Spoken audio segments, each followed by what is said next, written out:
intro.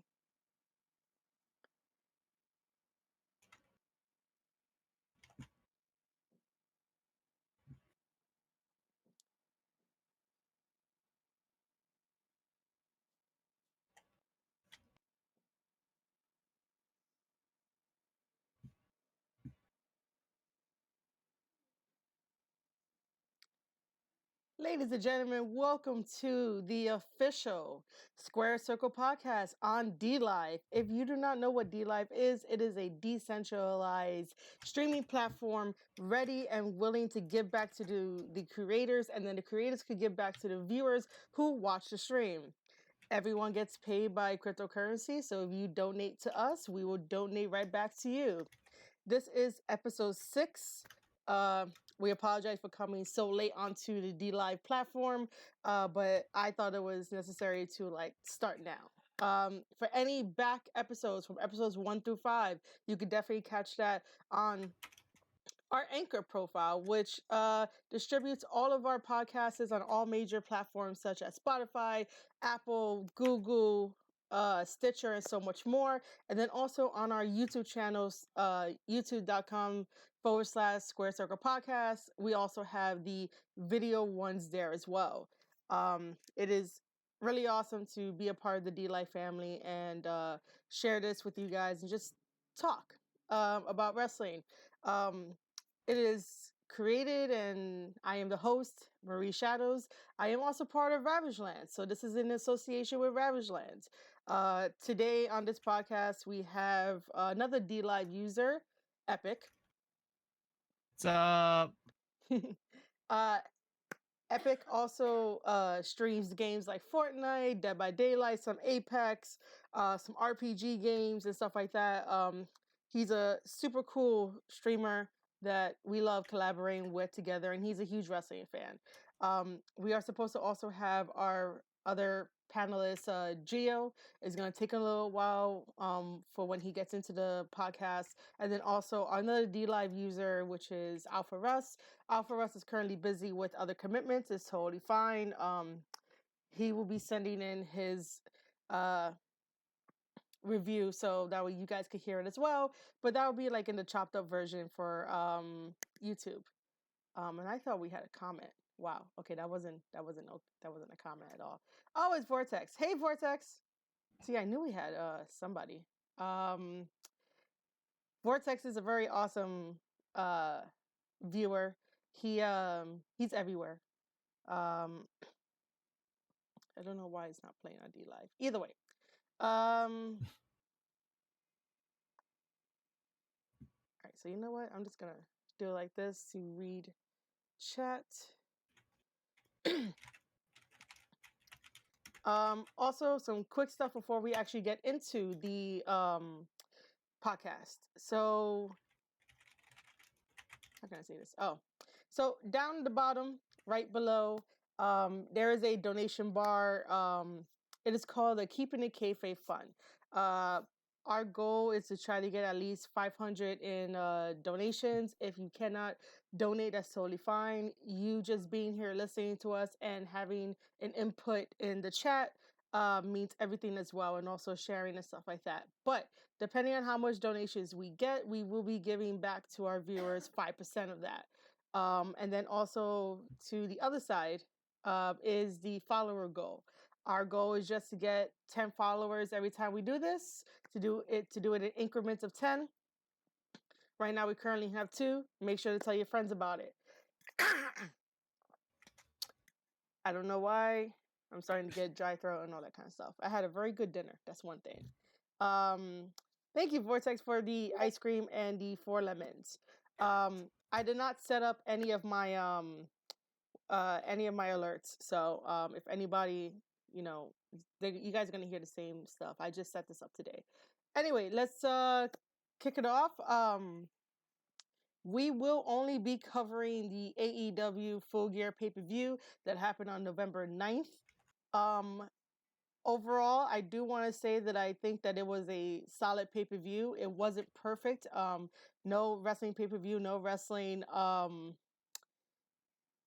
organization or show is ever going to be perfect. But at least the important thing is that you enjoy it. We're gonna kick it off with talking about Britt Baker versus B Priestley for the how funny, huh? AEW sends me an email while we're talking about the pay-per-view. That's funny. So we're gonna be talking about Britt Baker versus B Priestley. They were on the buy-in portion of the pay-per-view. For anyone that doesn't know what the buy-in part is the equivalent to a WWE pre-show, but this time the seats are filled. So there's the one difference between WWE and AEW whenever they do pre-shows. I personally felt that this match should not have been on the buy-in. However, according to Tony Khan, who is the owner of AEW, the backer and stuff like that, he also owns the Jaguars, which is a football team down in Florida. They didn't have enough time to fill them in to have them on the main pay-per-view. They were going to be on the main pay-per-view, but then because of time situations, it went to the buy-in. I think both ladies are phenomenal. They did a very good in-ring work. The story was there. Britt Baker went over. What else can I say about this match? You felt the chemistry was there. It just wasn't as fluid as it should be. But then again, these two ladies have two different situations happening outside of like being a full-time sort of wrestler in a way. We did do a AEW like Full Gear sort of like, how can we say it, like prediction in a way. Sort of, yeah. Yeah, so me and Gio were right that Britt Baker won. And then Epik, you picked B Priestley. What do you have to say for this match? I would probably say this is one of the matches that are pretty much much up in the air at that point, where either one could go over, but it would go on to put on a statement that, like, going into future title shots or like future title shots or whatnot, being I guess a contender. I guess they really want to go more with Britt Baker. Probably that being like, I guess maybe assuming that B Priestley might have prior dates to finish off with Stardom or with any other promotions at this point, as opposed to having Britt Baker, who's already fully committed to the promotion. Yeah. Which would definitely be a better option in my opinion. So I felt like, and a lot of fans felt like there was a better option as well, which is pretty good. Mm-hmm. Also, Mr. Emotional, thank you for sure that one ice cream in 5 months. I'm gonna turn on the volume here real quick. But I feel that according to the fans too, that B Priestley is still kind of unsafe to work with. Yeah. Because the way she works is like British strong style, kind of mixed with Japanese strong style in a sort of way. Uh-huh. And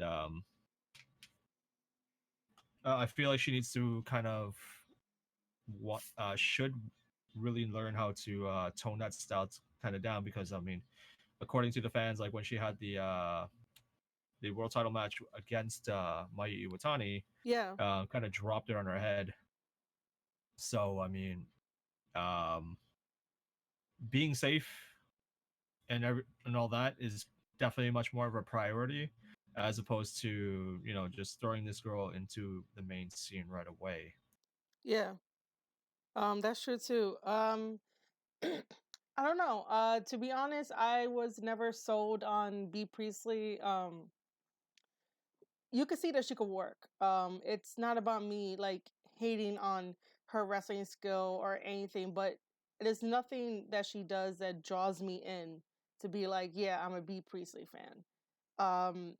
Britt Baker is getting there for me, but then again, she's still there, and she did get her doctor and being a dentist. It's just that I need a little bit more other than knowing that she's a dentist. Like, Yeah, like the gimmick's all cool and everything. yeah. Even though she says it's not a gimmick because it's real life, and I get that too, but I need something else to You need kind something of, else to get behind. yeah.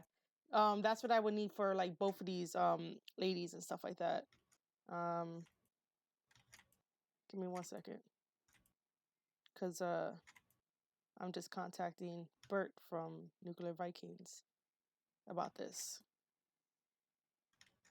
because he was saying that he might be able to help us. Uh, okay, whatever. It's not a official link, but he'll get it. All right, cool. So that's one win for me and one win for Gio for that one. Now give me a second because I have this awesome idea of changing the pictures of each match that we're talking about. What's hold on? I gotta see what the next match was. Oh, okay. The tag team match.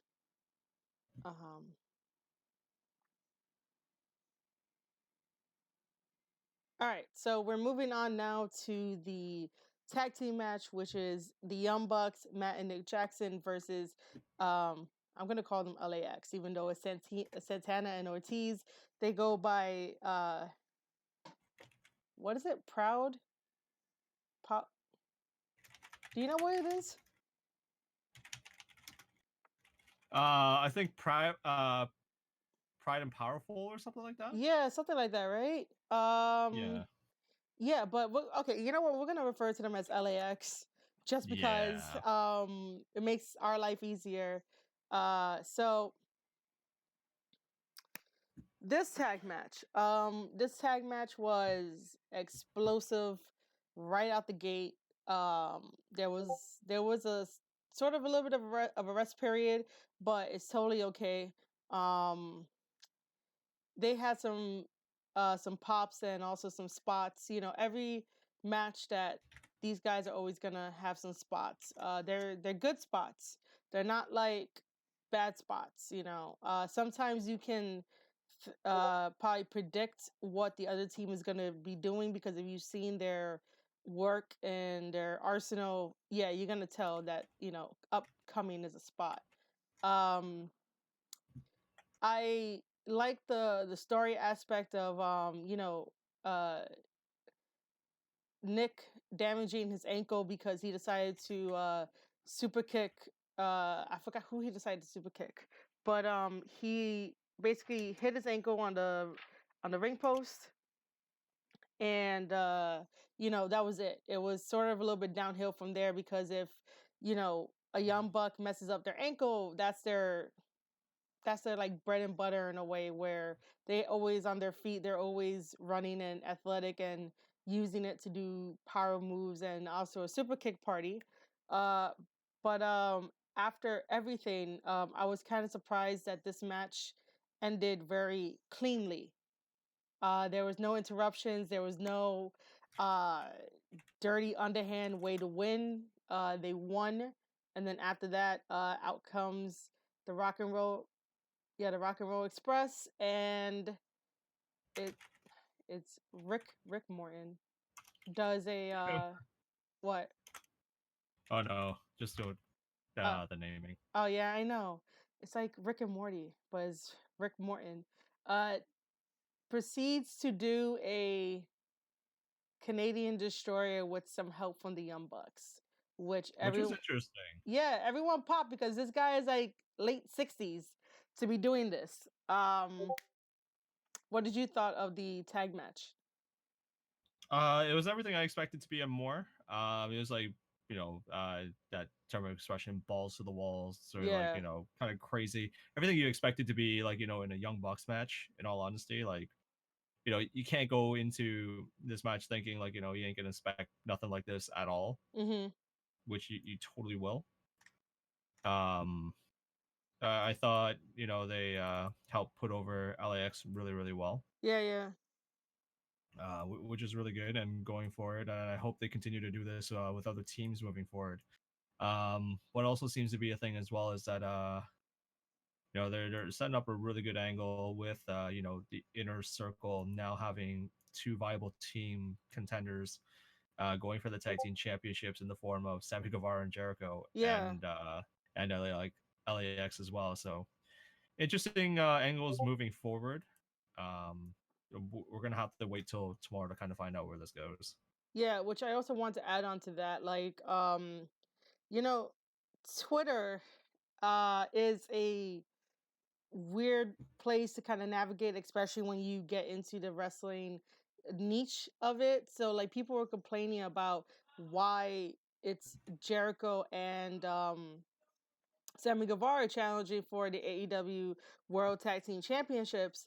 Um, and it's like if you really think about it, in the group there's already an established tag team, so they already had their match with the Young Bucks, and it will make sense for them to go for the title, but then it'll be a little bit too soon. I think they're sort of trying to test the waters with Jericho and Sammy at the moment. I maybe in the future they'll get the titles. I don't see them getting the titles this week at all on AEW Dynamite on TNT. But you know, who else would they have put with Jericho? Jake Hager is like the bodyguard. He's a silent type. He's doing his MMA on the side, so it's like it wouldn't make sense. He can't really commit to being on the team if he's doing that. Like sometimes people on wrestling Twitter don't think before they post. And it's cool if I get heat for that. I really don't mind. But in all honesty, when they post something, they do not like think before they post. I um I think it's a kind of a cool tag team to have Sammy Guevara and Jericho, and this is where Sammy Guevara will learn a lot from Jericho and probably make you a believer that one day Sammy could be an actual good heel. Epic. I hope that's the case because, like, I think when we talked about this last time, like, I'm still not sold on Sammy Guevara being, a viable heel, someone that could, kind of believe in and get behind. Only Mm-hmm. because, like, he looks like a fresh baby, He where is, it's just like, it's just dude. like, He's 26. yeah, exactly. He's still a baby, and it's just like, okay, well, what can you do to kind of make me think, okay, well, like, this guy could be a threat. This guy, like, um, this guy could be intimidating, but it's just like, everything but. Hmm. And Hi. oh, hey, cool. Hello. Um, everyone, Gio just arrived. We are 18 minutes in. So basically, I'll just go back a little bit. Gio, did you get the chance to watch AEW Full Gear? I did not get the chance to watch the pay-per-view. Did you at least watch the highlights? Uh, I know a little bit about Cody's loss. Okay, well, hold on, wait. We're not at Cody's loss yet. Okay. Spoiler alert, but that's a little too late. Even though it's not really a spoiler alert, because we covered Britt Baker versus B Priestley. Did you I heard a watch? little bit about that. All right. Do you want to add some thoughts onto that? Go ahead. Uh, Thoughts onto that. Kong is arrived, so that's gonna be interesting, dynamic. Maybe Britt will probably be like #1 contender or future contender. Mm-hmm. Just I guess as far as like looking for more stories for like the women. There's like Yeah. more for the guys than there are women. Well, yeah. That's because most of the women either have other priorities to do, or they're not like they don't have like full-time contracts yet. Gotcha. Until whatever they finish, then they can have a full-time contract. But you know, when it comes to the women's division, I think that slowly but surely they'll get the best out of all the women, and it will probably be the number one promotion to go to work for, other than like the Japanese promotions, because they're really good. But Mm-hmm. I don't see the women sort of taking a backseat, because everything that AEW has done up until this point, they've they made half good on their promises, if I could say that. We still see Mm-hmm. the women, even if the women are on an AEW dark match, they're still there. They're still talked about. They're still presented True. in the light. So it's not like, oh, let's just focus on the EVPs of AEW. you know, Everyone gets their like 15 minutes no matter what, which that's what I like. They sort of do a round robin, so to speak, on the ladies and the men at the same time. It's just people don't want to see it that way. Yeah. Well, there's still like a new company, so they're trying to like work on whatever they're gonna Yeah. make sure Um everyone gets a chance card. yeah. Also, so after we did that one, I was mentioning to Epic that our pick, Britt Breaker, had won, so that was, a win for us. And then we talked about the tag team match, the Young Bucks versus Santana and Ortiz. Um, did you watch highlights for that? I did not watch any hype of the Oh, well, all this is gonna be bits and pieces.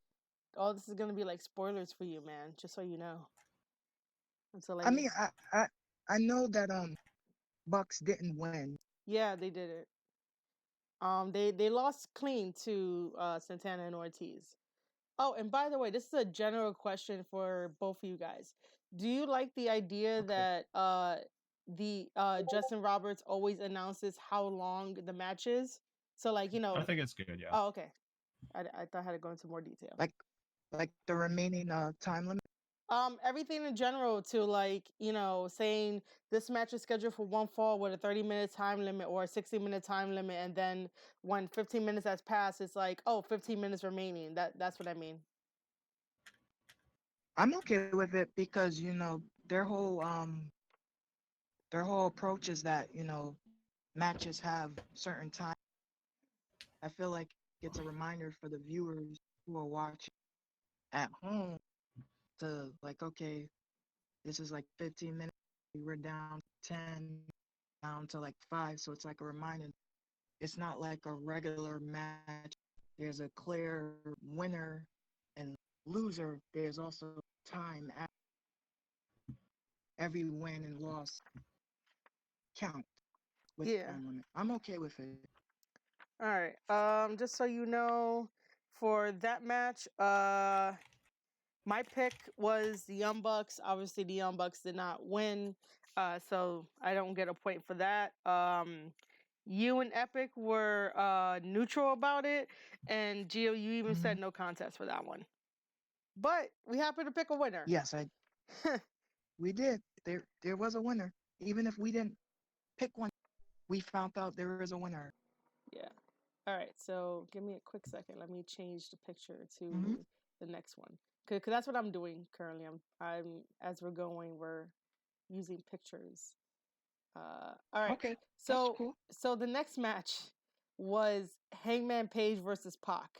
I cannot believe I forgot to ask you guys like who you guys thought would win. Obviously, we couldn't really do it because when I was watching it, I was like, oh man. Um, this match, for Hmm. some reason, Hangman and Pac has this undeniable chemistry in the ring, from start to finish. Like, I don't understand what it was. It was magical. I enjoyed the match. There wasn't like nothing really popped out at me. It's just that I just know that these guys have a really good storytelling that can happen in the ring. Their chemistry is phenomenal together. So if they ever have another match, it'll be pretty good to watch, and I'll be glued to the TV, if I want to use that phrase. But so our winner happened to be Hangman. Hangman goes over Pac. Really? I'm Yeah. I'm I'm a shocked. little surprised, but I not am too. surprised at the same time, to be honest. Go ahead, Epic, if you want to take us into your thoughts. Well, because like back then they had a whole issue with Page going over Pac, because Pac was undefeated champion after he went to Dragon Gate, and then after losing the strap at Dragon Gate, and then Pac, it just became a whole lot easier for Pac just to kind of fit into better angles. So when he decided to come back to AEW, it was just like breath of fresh air, I guess, for him maybe. But it opened up the whole lot of better angles now that they're looking okay. Well, we could probably use this to kind of help. Let's just say, uh, to put Page over as like a viable main eventer of sorts. Yeah. So with Pac now putting Page over, you know, it's I don't think it'll go away, Mm-hmm. but it'll help open up the door for possibilities for better storylines, better rivalries. So that with stuff like this, I don't think it's going to be a one and done. I'm pretty sure they might have another one left in them if they decide to pursue it like that. But Yeah. again, with AEW right now, it's still being completely up in the air. We're still definitely going to have to wait and just kind of see where everything goes from there. Yeah, that's true. Because now it's sort of like, what does Pac do now that he suffered his first loss and the loss at Hangman? Because originally it was supposed to be both of them at the first pay-per-view. No, at All Out, right? Or it wasn't All In. I think it was either Fighter Fest, but I'm pretty sure it's supposed to be at All Out. Okay, so like their first meeting when AEW first announced back in January that AEW is formed. This is a new wrestling company. It was both Pac and Hangman facing each other eye to eye, and it was like they basically said we want to fight each other. And then fast forward to now, basically we have this match at Full Gear. It was really nice from start to finish. I understood the story. Pac locked in that submission that he does, and that submission looked The pretty freaking. Brutalizer. Yeah, it's so devastating to look at. I'm just like this is so gold. And then all of a sudden, Hangman takes the victory, and now that's a blemish on Pac's record. I mean, I'm gonna say here on this podcast, I am still waiting for Hangman to turn heel. I think that if he turns heel, it'll be great for his character and like his stories. Yeah, I just can't wait for him to turn heel. Does I anyone? guess Oh, okay. it's really really soon to say, but I mean with how everything's going right now, I feel like they could go the predictable route Mm-hmm. and just say yeah, let's just throw Hangman as a heel. But right now, unless they, because at this point I think where they're going is a total reset at this point, because now that we see um with Cody now not going over and he's not able to contend for the championship anymore, what's left for him? That's a huge um spoiler. We're not there yet, but okay. oh gosh. um Anyways, I wanted to go match by match. um Go back, so go back. Go ahead, dude. hold on, I'm gonna put on my Infinity Gauntlet real quick and just um, okay, there you go. Anyways, it's interesting to see what kind of angles it'll open up. Going forward to the other matches, because as we go along, like I felt like this kind of it's not like a WrestleMania type pay per view by any means, but with how everything is right now, like this felt like it was an end all to everything else, and now it's gonna be a fresh build for things to come. yeah, definitely. Looking at my notes, I actually did write down one uh thing that looked crazy. It was the brain buster on the chair. Yeah. Yeah, so that happened. A brain buster on the chair, and then that fall away slam that I believe Hangman was like on the ropes with Pac, and then just did a freaking fall away slam, and that's in my notes. So we do know that Hangman Page is the winner, but if you did not know any of this beforehand, who do you think would have been the better choice to go over? Um, Hello? I probably Oh, would say I still think Paige still would have took it somehow, like the way they were building up the angle. Mm-hmm. I probably I probably would have went with Pac for some reason.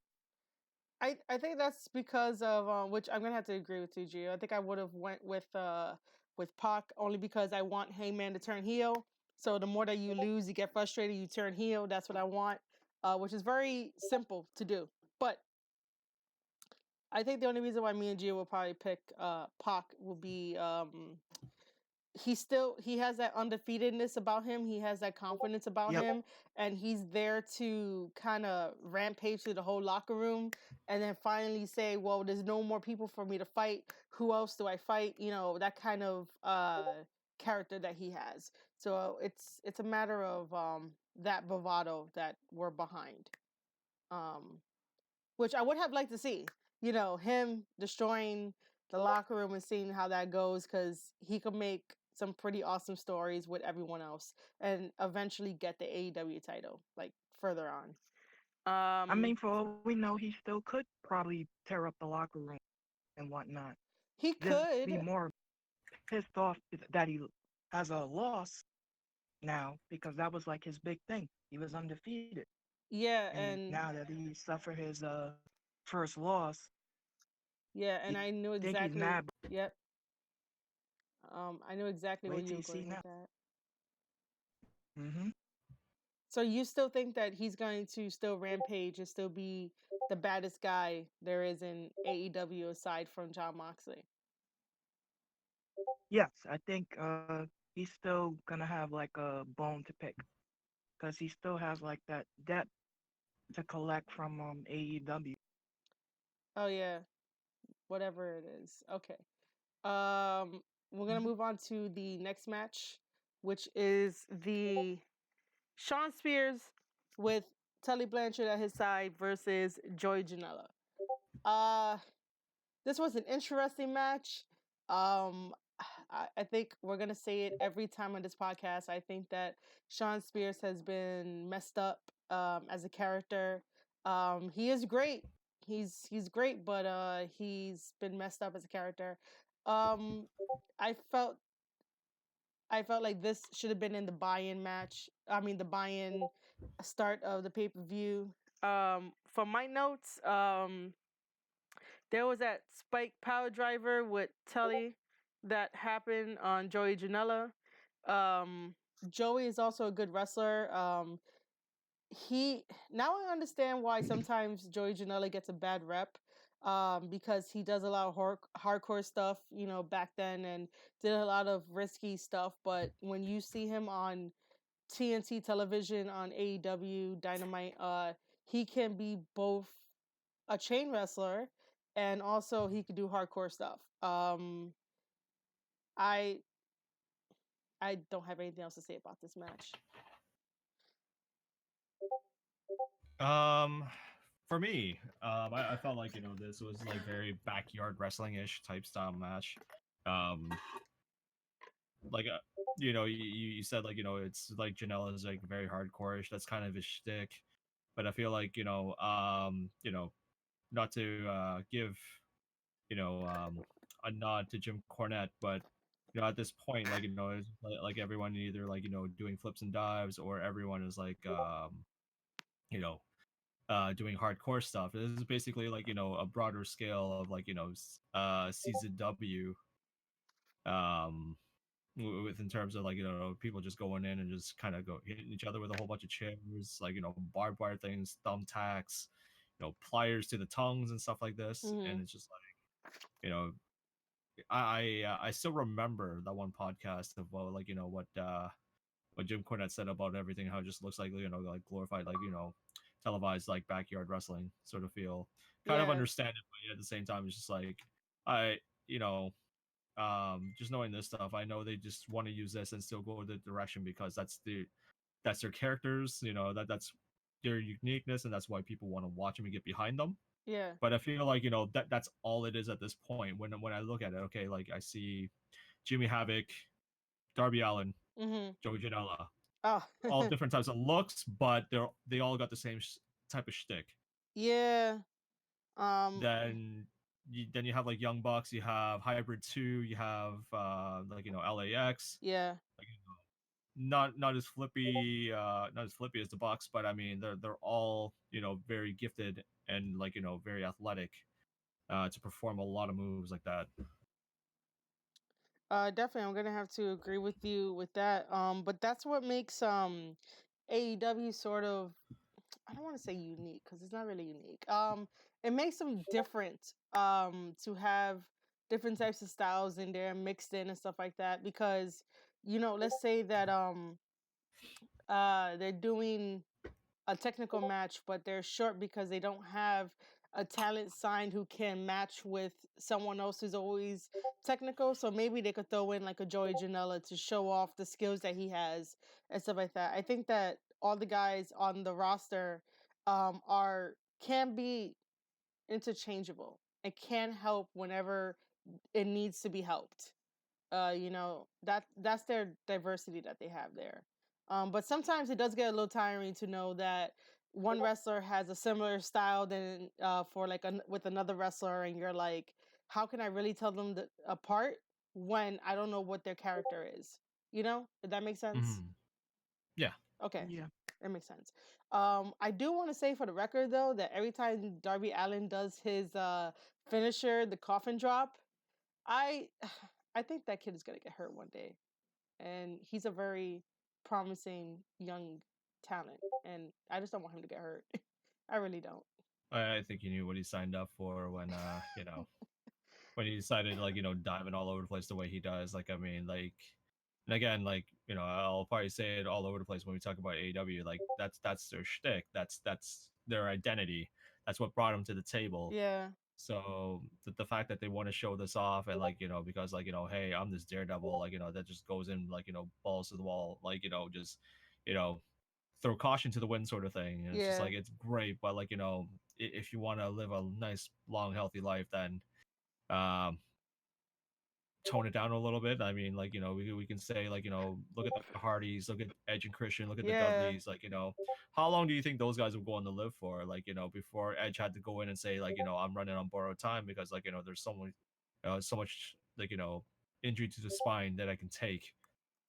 you know, uh, Jeff Hardy is probably not as fluent as it was before, and every injury, he gets a little bit bigger. yeah, Like yeah, every time he sobers up, he gets a little bit bigger. So he's not as thin and as agile as he was before. And every time he goes up to do something, it kind of looks like he's coming down a little bit harder than usual. yeah, definitely.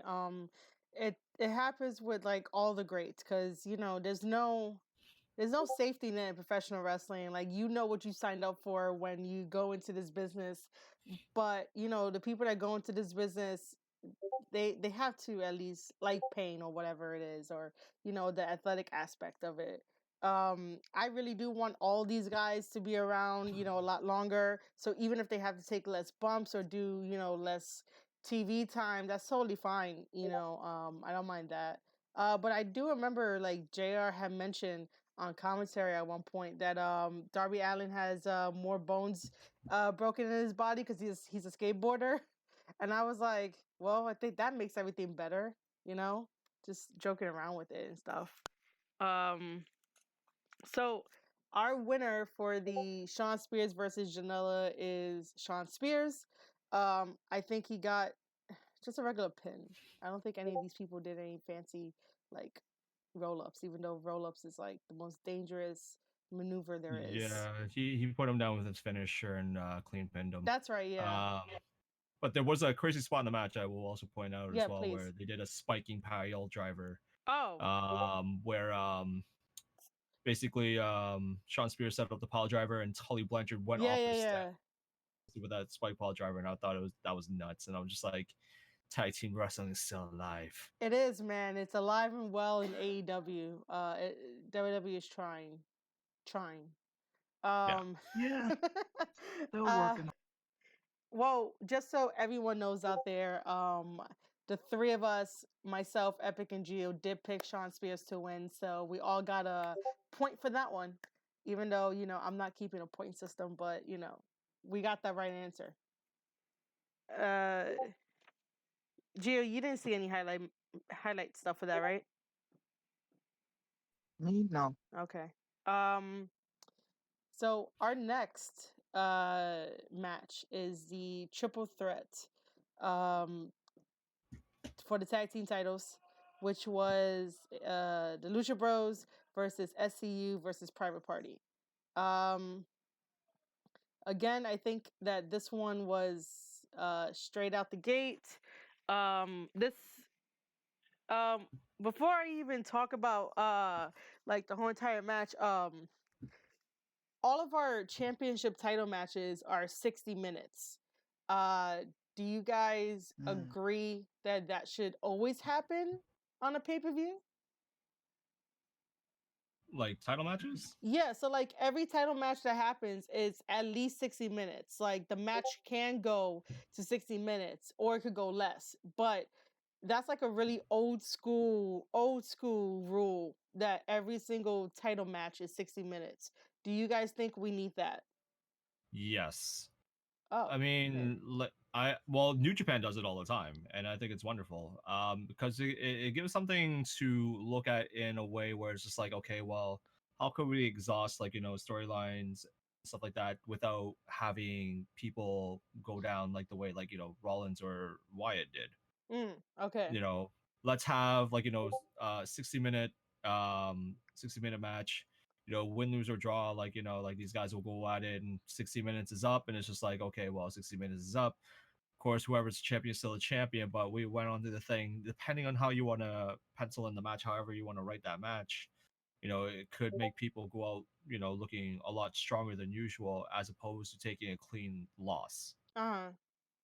Okay. So like, if you guys could remember, that's how Okada and Kenny Omega matches went. So like, Kenny been handed the L the first time, and I think either their second encounter they went to a 60-minute time draw on a title match, and then Yeah. Okada still retained. So with stuff like this, it helps build a story. So let's just say down the line, let's just say for example, um you know uh Jericho and Jungle Boy here going to a match, and Jericho going over the first Yeah. match, second match goes into a draw, Yeah. and they're just like, okay, like let's just say like for down the road, we and you like even though we went over on the first one, I got you one on one, I figured you out, even though we went to a draw. The next one, like I'm gonna say I'm coming for that title because I Mhm. figured you all out. You can use this in storylines that'll help benefit your character and help promo growth a whole lot better, Uh-huh. which is it's a great tool to have, and especially having time limits on matches is great because you can fit the matches the way you want to on your card without worrying about TV time limit, like being a factor. Yeah. Um, I didn't think about it that way, and I keep forgetting that New Japan does it. Um, every time I watched Kenny versus Okada, like I was always starstruck by the athleticism, the storytelling. So I never really paid attention to the time. I was just like, I'm here watching a match. I want to see the outcome. I want to be entertained. I want to cry. I want to feel all those feelings. So I never really was like, oh my God, 60 minutes, that's so long. When, And that's the great thing about it too, because people don't even think about it. Like you said, time flies. Like when you're enjoying something so yeah, much, and the fact that like you're just like, oh my god, like these guys are going at it. Like granted, pacing is a like great like patience and virtue thing yeah, in the it match. is. So it's just like the guys went at it, but towards the end, you're just like, oh my god, yes, climax is approaching. Like someone's gonna go over, and all of a Mm-hmm. sudden it's just like 60 minutes is up, and you're just like, where did the time go? Like I was just getting so into this, and we Yeah, don't have a winner. Like it creates an unrest. So like the fans are invested into this build, and they want to see where it goes next. definitely. Gia, what do you think about every match being 60 minutes on an AEW pay-per-view and maybe regular show? 60 minutes is Hold on. Are you good?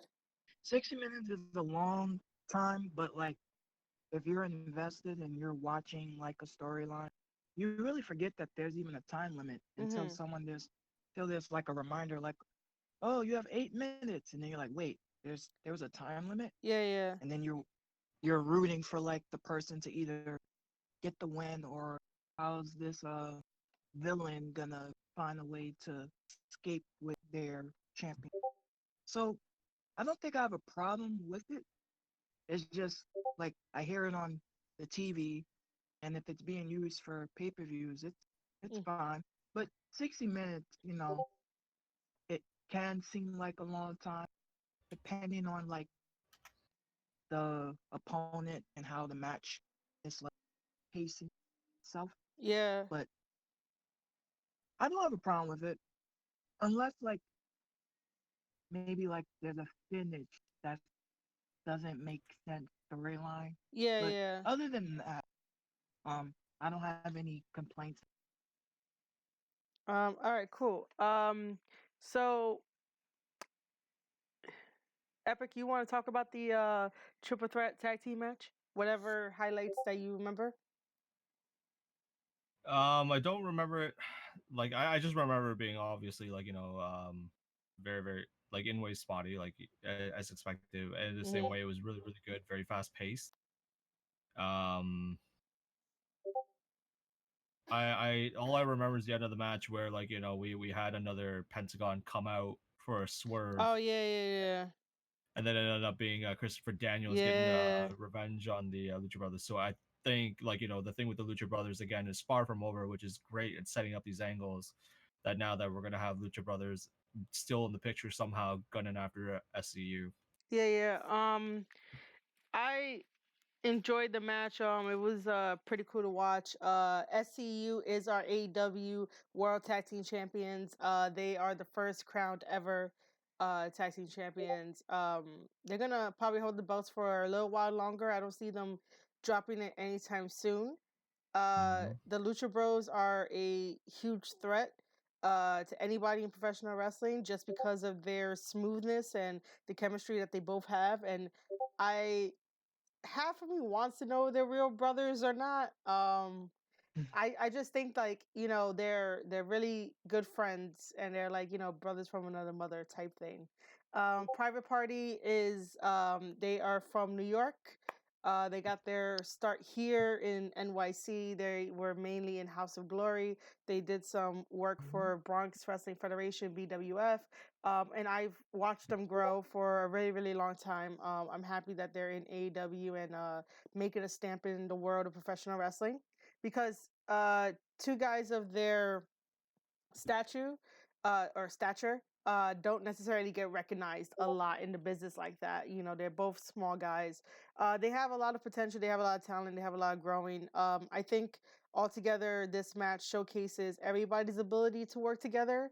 I just thought it would have been funny in the match if one of the tag partners had like tagged their own teammate in because they didn't realize what corner they were going to, and then now all of a sudden they have like facing each other. I think that would have been made it a little bit better for that type of interaction you know um Mm-hmm. so in terms of winning, SCU wins and retains the titles because they weren't gonna drop it so early. So according to our picks, uh it was only Epik that got the point. Epik said called it correctly by saying SCU is going to retain. My pick was the Lucha Bros only because I want the Lucha Bros to wreak havoc on the tag team division and just be the top dogs with the belts. I just want to see that. And then Gio was neutral, so you know that was that. All right, we're gonna move on to the women's title. Let me change the picture here so that way everyone can get like a visual effect at what we're talking about. Um, the women's title for AEW match was Riho versus Emi Sakura. Uh, I am so happy that I got the chance to actually watch this match in full. Obviously, if you have like two Japanese wrestlers who's been wrestling for a long time, obviously they will wrestle each other. The chemistry was there. It felt right. There was some tiny slip ups, but not too much. Once Justin Roberts, who is the announcer, was announcing how many minutes was left in the match, you could kind of feel it trickling down to the wire, where it was like, who's gonna get the win and stuff like that. Riho does a roll up and gets the win out over her teacher, Emi Sakura, which I felt like maybe Riho should have dropped it so that way we could continue this feud, because it was Kenny who took to social media to post like the tail of the tape between Riho and Emi Sakura, and I think if Riho would have lost and we would have crowned a new women's champion, it would have made that story that much stronger and that much richer, so that people could understand and get behind these women. I didn't write any other notes down for the match. I just know that uh Riho's finisher is a roll up. I don't know, just watching the match to me just seemed like, seemed to be, I guess, like a Riho style type matchup. But it would seem like, Riho is a lot more in her comfort zone in this match than she was like Yeah. say in other matches, because like, again, communication is a really, really big thing when calling on spots, and especially when you have somebody familiar, when you have a, quote unquote mentor like Emi Sakura that can help you get to those transitions a little bit better. This sort of thing, I felt like, if you want to write it as a storyline, teacher versus pupil, rivalry for the ages sort of thing, um this match might have been too early for that to happen. um I feel like, again, like right now where we are in AEW, I feel like it's way too soon for anybody to drop a strap by any means. Yeah. I feel like, again, like it's not just the champions, but I feel like most of the talent that's on the roster as well needs to have a lot more time, respectively, to build themselves up and get themselves much more, I guess, like over with the audience. And I felt like this match was kind of it as well. That being a pay-per-view match, both girls knowing each other's styles, so therefore they could put forward a lot more fluid of a match. Which was the only other option I could see fit. But then again, there could have been other wrestlers could have fit the bill and could have done the spot a whole lot better than Emi Sakura, which might happen down the line later, but probably not. But I mean, they could have, like, exhausted Yuka Sakazaki, unless they're bringing her in a whole lot later. Jeez. Like, Shanna would have probably been one to exhaust, but a whole lot of women who are on the roster right now just came into the picture. Like, Shanna and Jamie Hayter both signed with AEW, so I mean, it's just like, they've just started off with a clean slate of sorts, both, like, not having that high of a record. Yeah. Which So they, yeah, go ahead. I was gonna mention, because we're talking about clean slates. So Nick Jackson of the Young Bucks was doing a quick Q&A on Twitter, because he had like 30 minutes to his flight or something like that, and a fan had asked him, what's gonna happen with the the records or whatnot, like this is a really bad paraphrasing because I don't remember exactly the question, but it was along the lines of, what happens if a blemish gets on someone's record? Like, what will you guys do? So Nick Jackson had answered the fan and told him that it will be reset.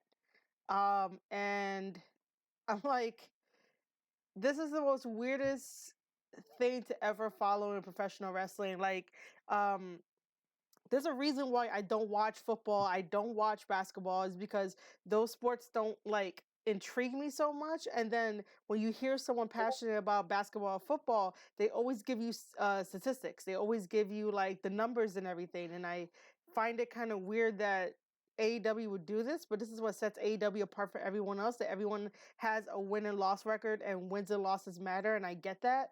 But I am not going to be the person to be on this podcast and be like, well, this wrestler has a win-loss record of 34-5-1, while this person has 18-1-0. Why does the wrestler with the 18-1-0 get a shot before the 34-1? Like, I'm not going to do that. That's way too much headache.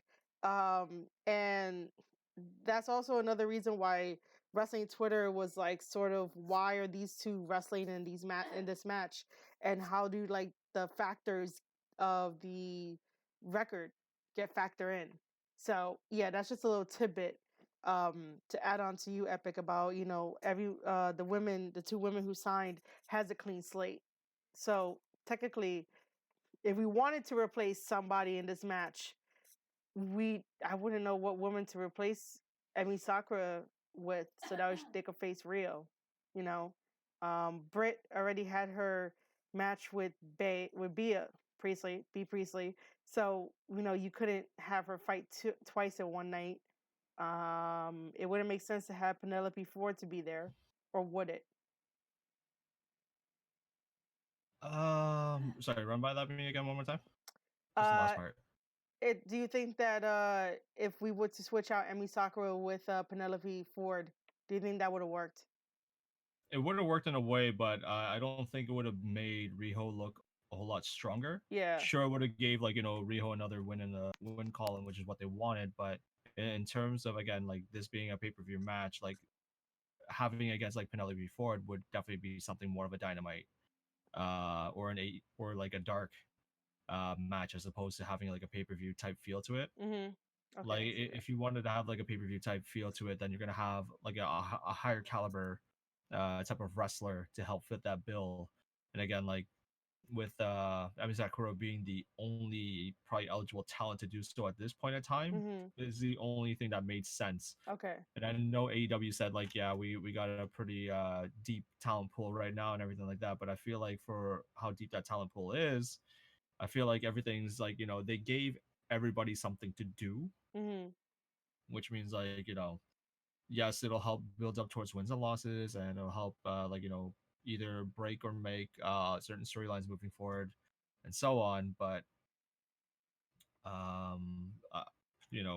again, much like how you like touched on like having this win loss thing, to me, just feels like yes, we're trying to be a whole, like we're trying to be a sport, like almost like a legitimized sport, with wins losses being a thing, not having scripted promos or anything like that. Everything's like shoot from the heart, shoot from the hip. And it was a great thing moving forward. It was like wishful thinking, and most of it should be like that, but at the same time it's just like, okay, you're giving everyone something to do. So now let's just say this whole program's over. We got Britt Baker over B, we got Riho over Emi Sakura. Stats aren't going to reset right now at this point in time. I don't know if they're going to plan on doing seasons. That's what I first thought when I read that question and that answer from Nick. I was like, are we doing seasons? Like, is AEW going to be the first to have an off season when, all their wrestlers are tired? And that's the thing. It's just like, okay, well, like, I get that you guys want to do something different, but this thing needs to be consistent. These things, like, people are going to hold you and going to make sure you atone to your statements, and making sure that people go through with the stuff and make sure things make sense. Because, like, your casual wrestling fan, or your diehard wrestling fans are going out there just saying, like, we've been watching WWE for so long, WCW, ECW, Japan, Ring of Honor, even MLW, having all this stuff moving forward, but like, no one is really going to wins and losses as much as AEW, and just being adamant like it means something. Sure, it means something, wins and losses, of course, don't get me wrong, because like, I think it's more so of a jab, compared to what Road Dogg's statement meant, where wins and losses don't matter. But at the same time, it's just like, sure, yes, they matter, but like, having them pen and paper stat for somebody to kind of look at is kind of a ridiculous thing, in my personal opinion. Because it's just like, now, okay, much like how I was gonna go over and say, yeah, we have these two matches over, and now let's just say the one that has the most wins under her belt right now, because she's probably got a lot more matches under her belt, would be Britt Baker. Now you've already exhausted the option of having her and Riho going head to head before, and it's just like okay, and she takes another loss in the thing, but if she keeps winning her matches afterwards, then it's just gonna be like is it gonna keep being Britt Baker, or are we going to actually say back to the bottom of the line and have somebody else move forward, or get another person pushed a whole lot more with a lot more wins under their column as opposed to Britt Baker does. That's true too. Gia, what do you think about the wins and loss system, the whole statistics? Like, will you be able to follow it and remember certain things? I take You might have to walk around. Yeah. wait. Okay. Is this good? It's A little still, bit better than before. yeah. Is this good? Yeah, go ahead. Yes. Would I be able to keep up with win loss? I would probably need. You're breaking up again.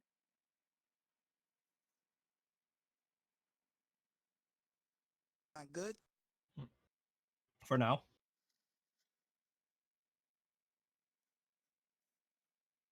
It's still new.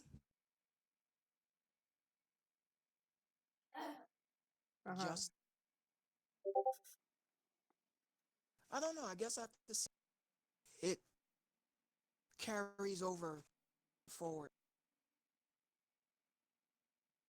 Okay. That's all I have. Okay. So it's for him, it's still new, and then just kind of wait to see where this thing goes. Yeah. Right.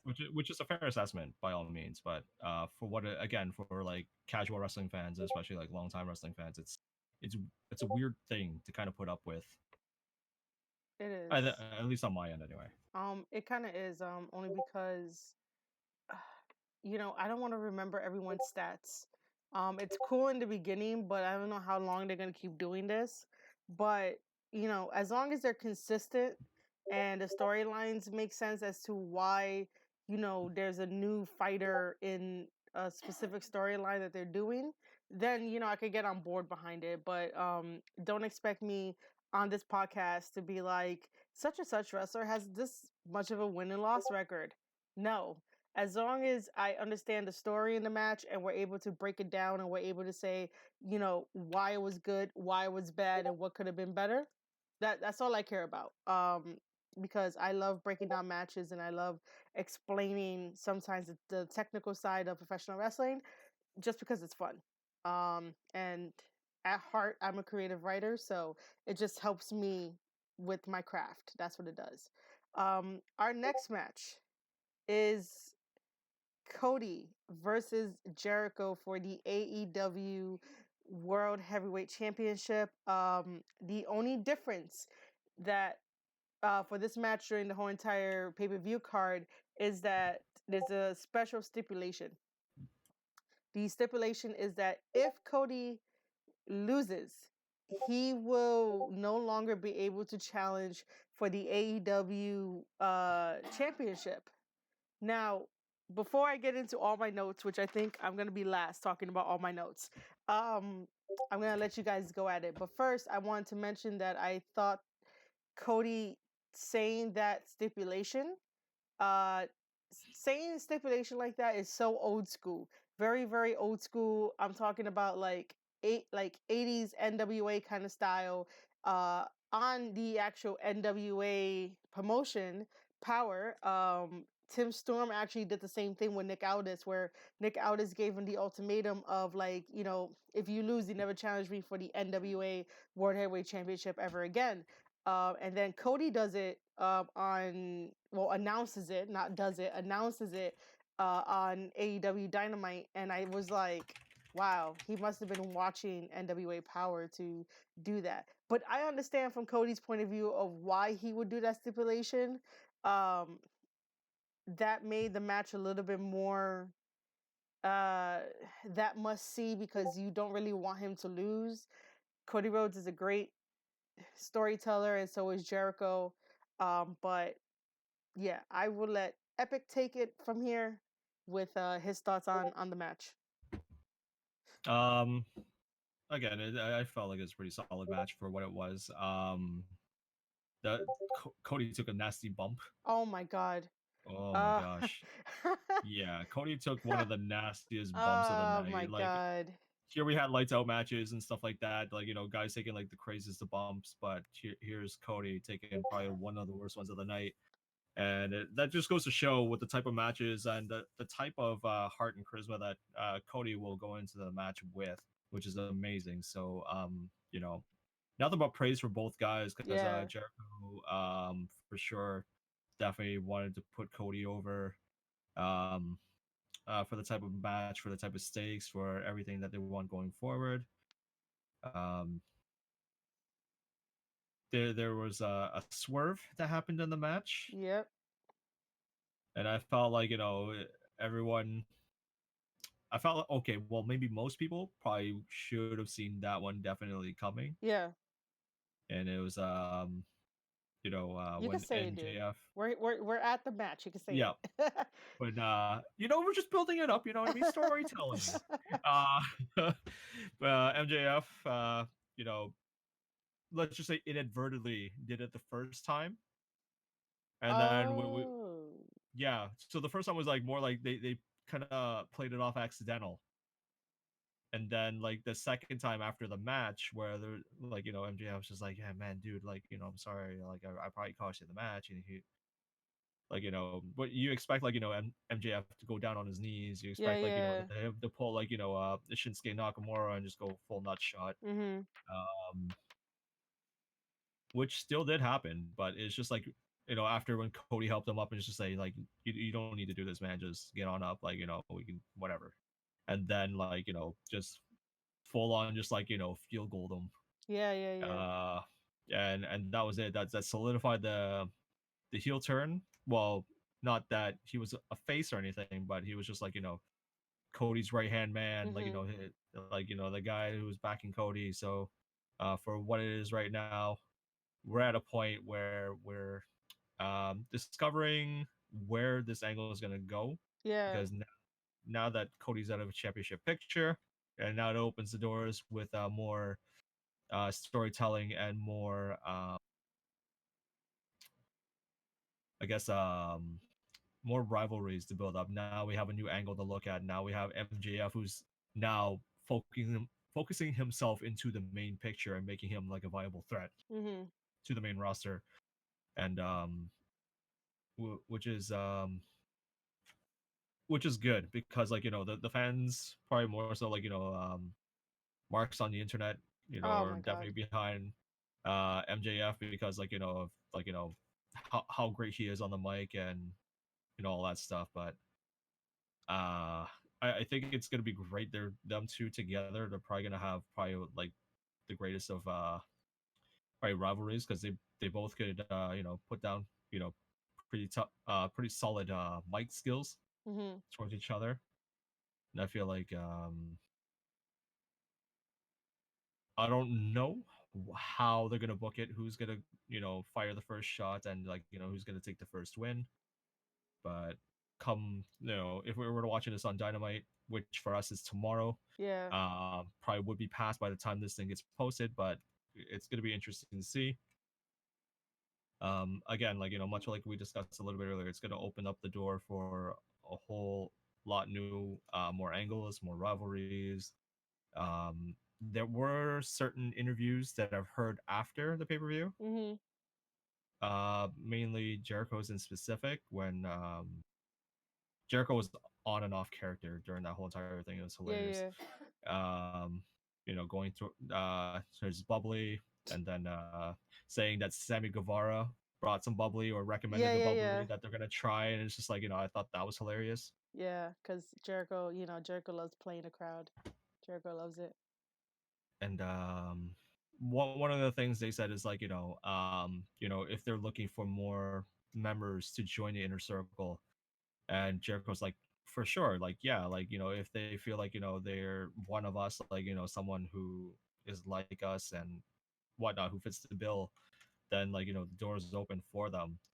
Mm. um which is interesting now because now everyone, if whoever had watched that promo, then would be like, okay, well, now this is interesting because like again we have a whole bunch of like we have doors open for guys like they can speculate all they want. Let's just say like Moxley, like Pac, Yeah, like MJF, maybe Dustin Rhodes even. maybe. I mean, eventually they're gonna have to do that story of brother turns on brother yet again. You And know? it's been played on like every single promotion to Yeah, I death. know. It's like, ooh, okay, we get it. Like um, for what it is, and I hope they don't play these types of angles to death. Yeah, yeah. Um, Let me but just. Oh, go I was ahead. just gonna be like, let me just ask Gio. Uh, what was I gonna ask you, Gio? um, damn it, I don't know. Do you want to say anything about Cody versus Jericho, even though you may have not saw any highlights?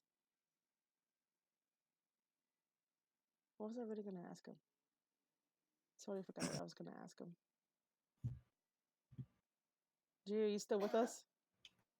Yes, I am. I am Okay. still here.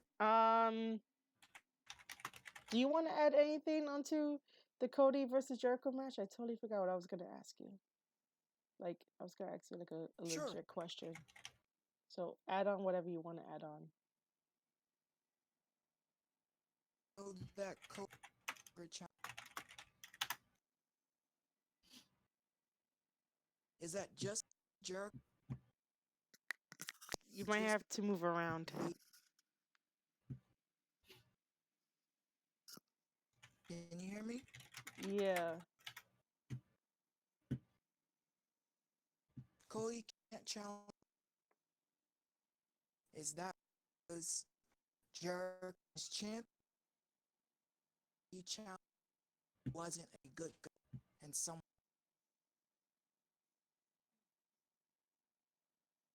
with the could he reverse? Okay, that was very hard to understand. You were breaking up the whole time. Uh, Yeah. let's you want to try typing in the chat and then we can read it out. Okay. While Gio types in the chat, whether it be in Discord or on one of our D Live channels, I'm gonna go through my notes about Do this that. match. So Cody versus Jericho is a build up over a couple of like Dynamite episodes, and also just the fact that Chris Jericho is the first ever AEW Crown World Heavyweight Champion. Uh, Nobody in AEW has yet to say thank you to him. And what I found it kind of interesting was that November 9th was Jericho's birthday. So he is officially 49 years old, or 49 years young, according to Sammy Guevara. So happy birthday from us, the Square Circle Podcast, to you, Jericho.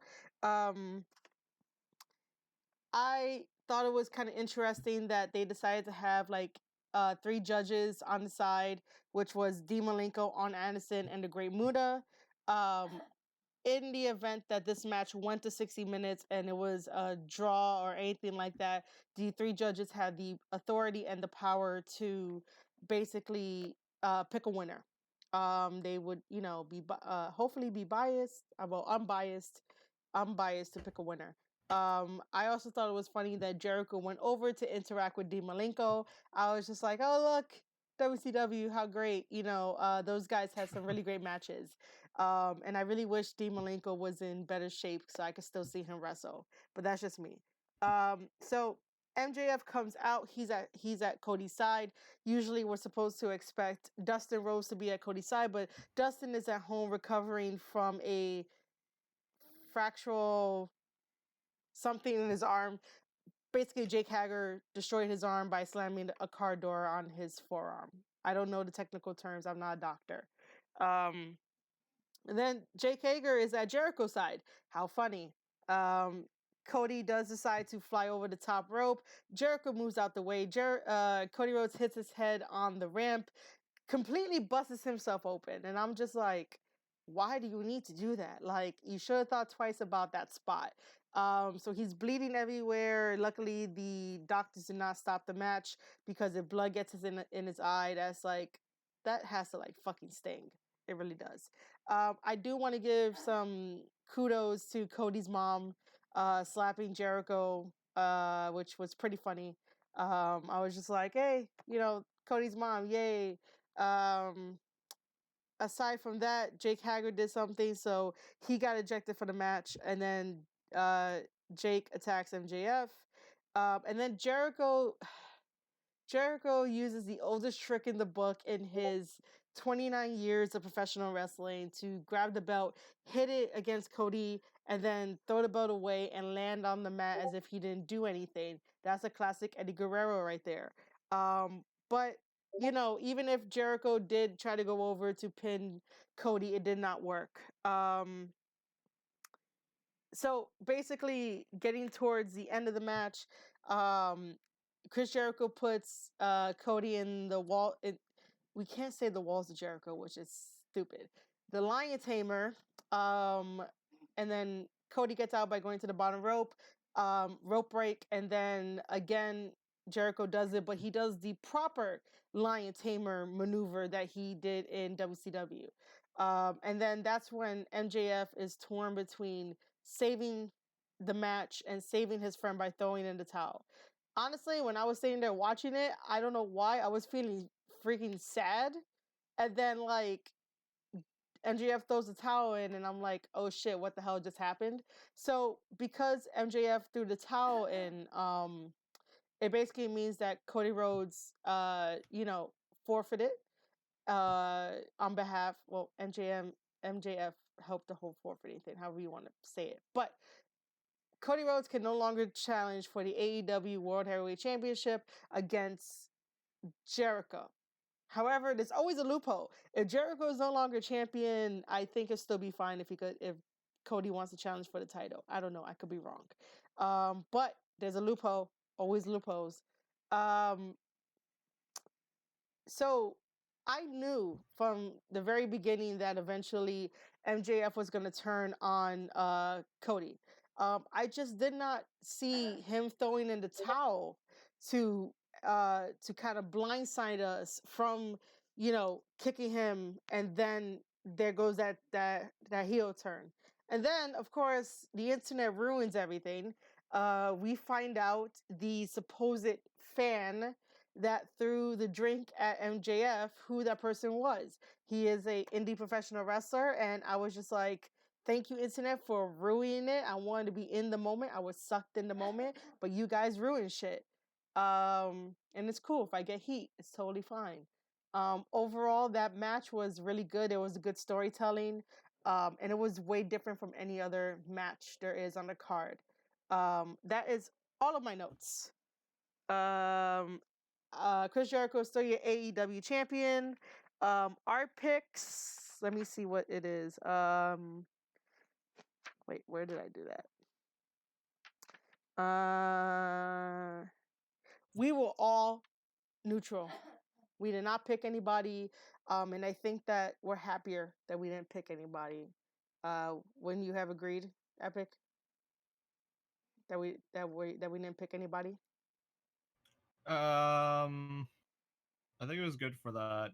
Yes, because like that could have been different for what it was. Like it could have been a good swerve, for, like for someone who partially runs the company to throw a strap on himself, Mm-hmm. or to have like one of the greatest champions that they have right now in professional wrestling, kind of going on as a world champion for now.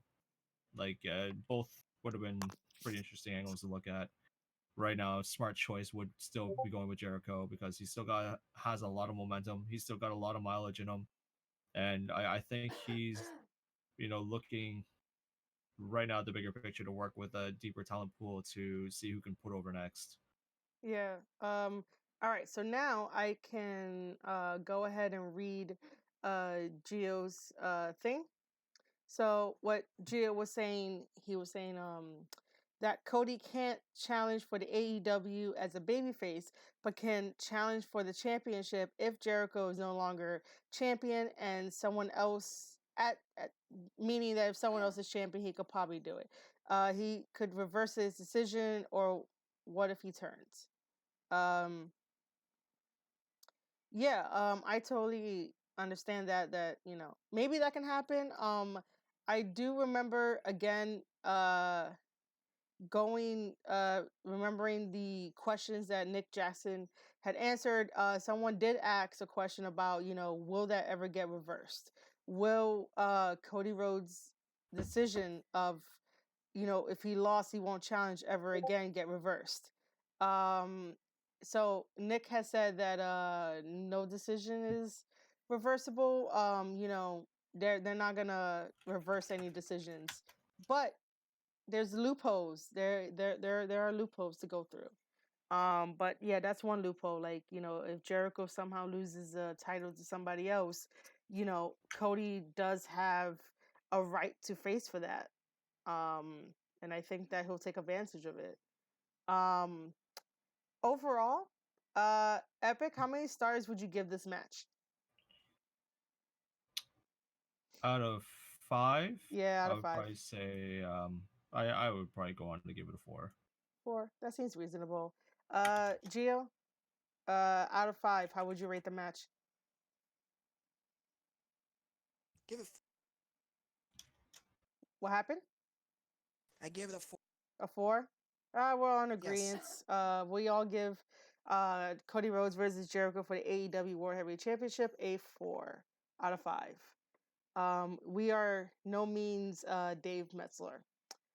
All right, guys, we are coming down to the wire of our podcast. This is going to be one of my favorite matches to talk about. Oh my God.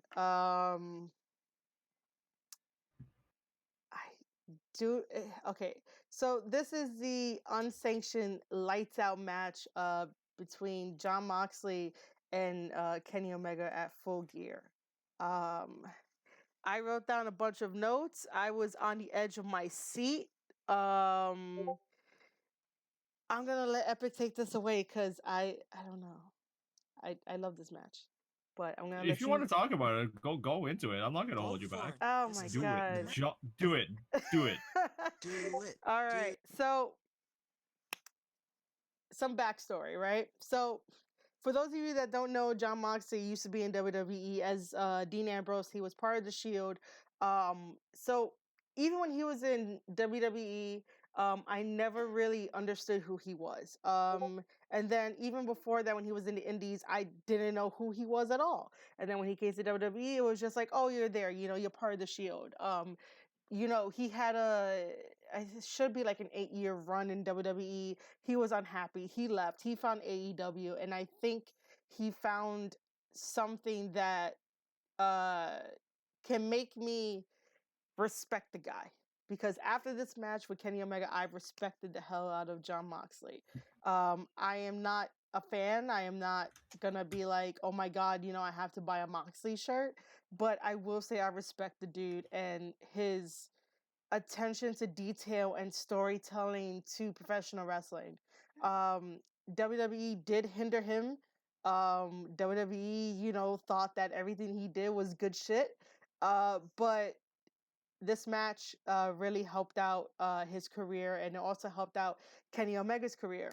I followed Kenny Omega ever since I saw him wrestle in Ring of Honor. I was there when, not really his first debut, but when he used to wear his green trunks. So we're talking about that long ago.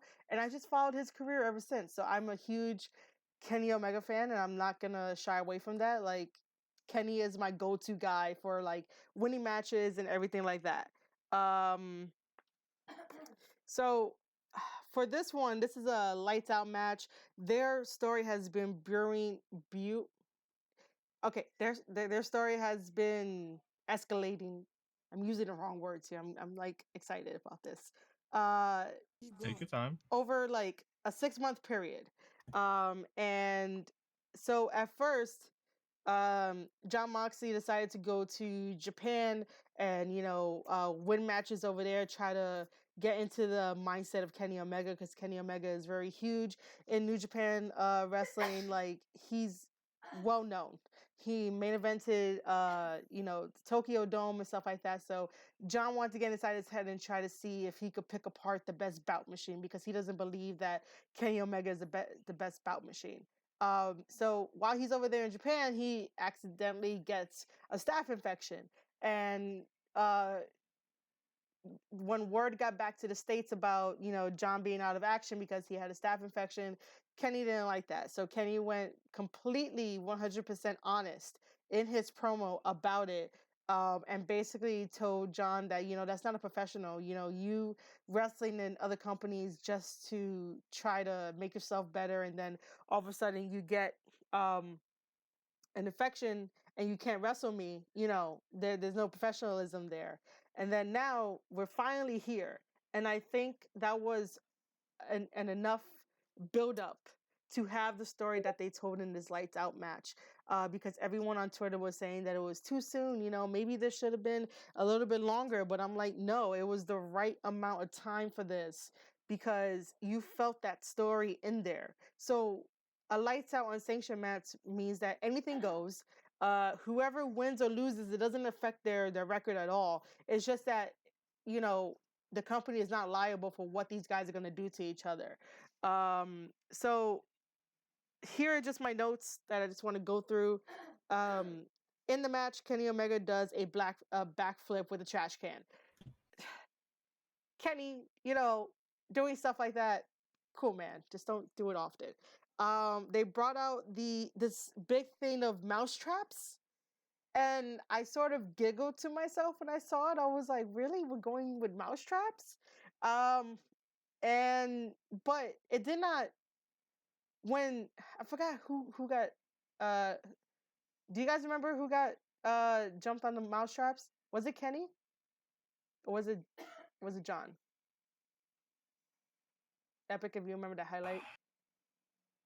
I know the spot you're talking about, but I'm also drawing that same Blank. thing. All right. So either Kenny or John took that bump on the mouse traps. It didn't. I thought like all of them would go off. Not all of them went off. I was just like, oh, okay, that's what they do. Oh, I wrote it down. Oh my God, why am I asking? I really wrote down Kenny takes the mousetrap spot. I really wrote that. And then Kenny does a sidewalk slam on the chairs to Moxley, and Kenny does that awesome neck breaker as well. The funny part is that people on Twitter were playing the line that Kenny has said that to John Moxley. What, John? You gonna chain wrestle me? And like John takes out a freaking chain and like wraps it around Kenny and shit, and like chain wrestles him, to be funny. Kenny almost kills him by freaking hanging him with the damn chain. I was like, what's wrong with you, man? They finally used that table at the spot, which is pretty good. And then, I thought they were gonna do a thumbtack spot, but no, they did a broken glass spot, and I just thought that was like, really, guys? We're gonna be using the broken glass that you got put through as a weapon? Okay, awesome. And then Kenny drags Moxley like through the glass, and then does a sharpshooter on Moxley on top of the glass. So that way, when John is trying to get to the bottom rope, he's crawling through that glass. That right there is storytelling. If you guys don't understand that, like, it's storytelling, because Kenny, as far as I know, he never went that extreme. He never went into a really, really, really, really, really, really, really, really dark place. I do know when he was the cleaner in New Japan, you'll see some signs of that he could go there. But John Moxley took it out of Kenny to go to the deepest, darkest place, and I think that kind of made him an all-round wrestler, to where not only can he chain wrestle, not only can he do hardcore stuff, not only can he tell a good story in this match, but right now he is the top guy to sort of do that with, because he could do it all. Whatever you need him to do, whatever you need him to tell, it's there, and we get it. If you don't get it, that's totally fine. No hard feelings, but we get it. We understand what they were doing. Especially Kenny doing that sharpshooter on John Moxley on the glass also tells you that Kenny has a one up on John to be like, well, John, you've always been a hardcore type of guy. Well, let me show you what I can do, and I need you to sort of see if you could get out of this in a way. Like, he was one step ahead if Kenny had to do that in a way. Oh yeah. Oh wait, what? In a lights out match, there's no rope breaks.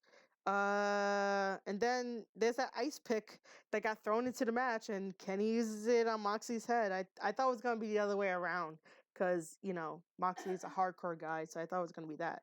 And then that barbed wire spider web thing that Kenny created. For those of you that haven't watched the new Being the Elite episode, they kind of do talk about that little contraption that Kenny built. And it is kind of hard seeing, I guess, a friend. I don't know how to say this part, but it is hard seeing your favorite wrestler. There we go. Your favorite wrestler go through all this pain and through all this stuff just for our entertainment, for our excitement. But that barbed wire spider web thing, that was a little overboard, but I don't mind it. Both guys came out okay. There wasn't no huge injury where they're like, all right, we gotta stop the match. It just added to it more where both guys took it. And then Kenny does the V trigger through the full gear set. Whenever Kenny does the V trigger or the Snapdragon suplex, you're dead. Like, seriously, you're dead. And then getting down to the last part. So while Kenny attempts to put away John Moxley has a certain spirit that will not lie down. And they proceed to take the ring apart, which I personally hate that in the business. I really do. I hate exposing the ring to fans. That's just me. That's my pet peeve, but I'll deal with it. So John takes apart the ring. There's the floorboards. That's no joke, guys. It's really not. I've built a ring. I've taken the ring down. I've been part of ring crew. It's no freaking joke at all. So, Kenny decides to do a Phoenix Splash, and he misses, and he crashes and burns on the freaking plywood. What the hell were you thinking? Like, that tore my heart. I was like, what the fuck, man? Seriously. Like, and even you could see the hesitation in him getting on top of the top rope to fucking do this shit. I was just like, why did you agree to that spot? You should have never did that spot. Anyway,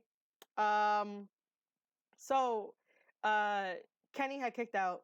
The only reason why Kenny kicked out is because of wrestler's instinct. And then Dean Ambrose does the double arm paradigm shift on the boards, excuse me, and wins the match. Was I upset that John won? No. Yeah, I was gonna say probably, maybe. Uh, A bit possible. okay, so like a bit, I was upset, but the match from start to finish, I did not want that to end for some reason. They told a perfectly good story that I was attached to. And I understood everything that they did and why they did it. And it made both wrestlers that much better. I think I wasn't really mad because I sort of respected John at that point.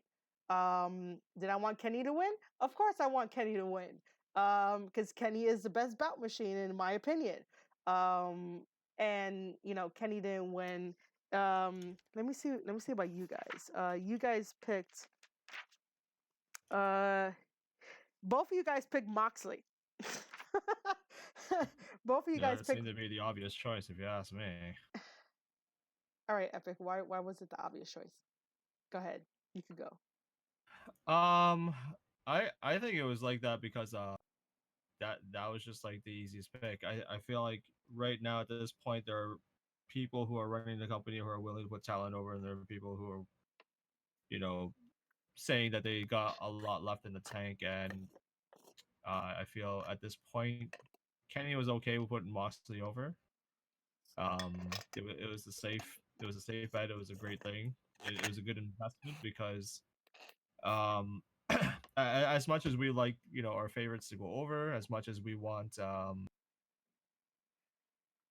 um I guess that that connection that we have with our favorite stars. You want them to go over. You want them to do well.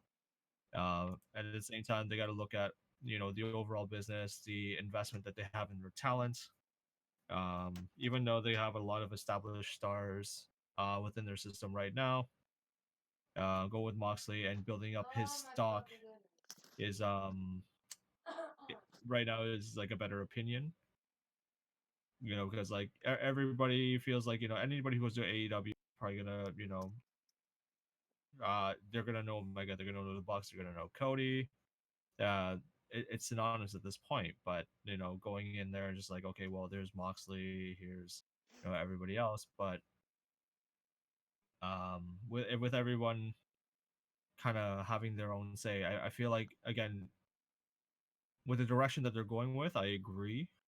Because long term, these guys still got a lot of time to build things up, to establish a name, to establish a brand, to establish their talent. So I feel like no one really lost anything by losing out on this match or any of the matches up to this point. Mm-hmm. It's just more so of like gaining that identity, getting the people to um again kind of buy your stock. You want people to believe in like what you bring to the table and what credibility you have. Um Overall, like even though I've been kind of harping on like the type of styles that people bring to the table, the kind of characters that they are, the type of in-ring abilities that they display, um everything's too soon to tell still. Like we're not like a technically we're not a full year in yet. Like they've launched October, Yeah, for beginning of like October. the Dynamite, if that's what you mean. Literally AEW, like being televised and everything like that, they're just like a month in to their programming, and they've only released like there's All In, there was Fighter Fest, And there there's was All Battle for Out. the Fallen, there was Yeah. All Out. So And they that's had about like it.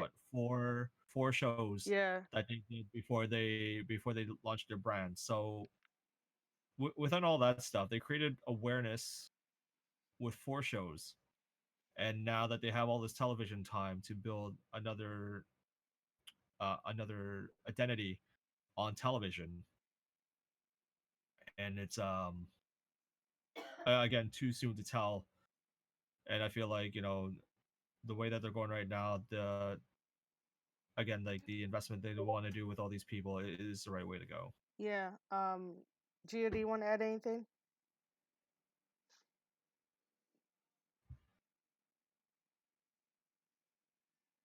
Gia? Double. You might have to move around.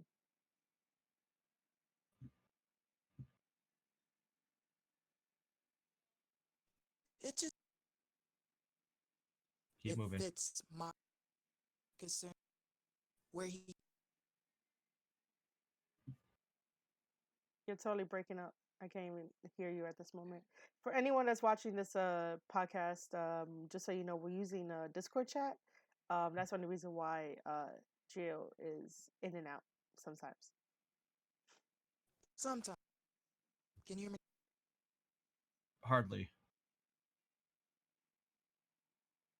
I go with Moxley because he left WWE. He took one of AEW's top, which is Mm-hmm. so he wants himself expend that he is. You might have to keep moving around. Yeah, like Is it at the beginning you sound fine and then you cut back out. Yeah. my goodness?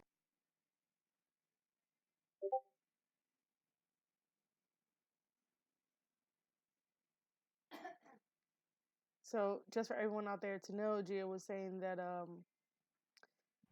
his pick was Jon Moxley because John left WWE, and then he went to AEW and decided to basically fight the biggest star that AEW had, which is Kenny Omega. And then from there, I don't know what else. Oh, being a fighter that is, I think the elbow situation, Moxley, the late led to violent hard match. So you're saying that his elbow injury led to the hardcore match? That's what I was able to gather. No, I still think the match would have been like a one match, but because Moxley regular match would I changed my make up for this lights out. Uh-huh. I think Moxley would have person. Okay, I have It no. just might Oh, have been hard style.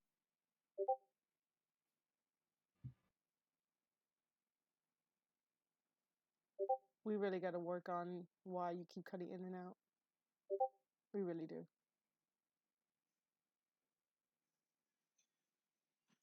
All right. I was gonna add on to this that it was a really nice dance.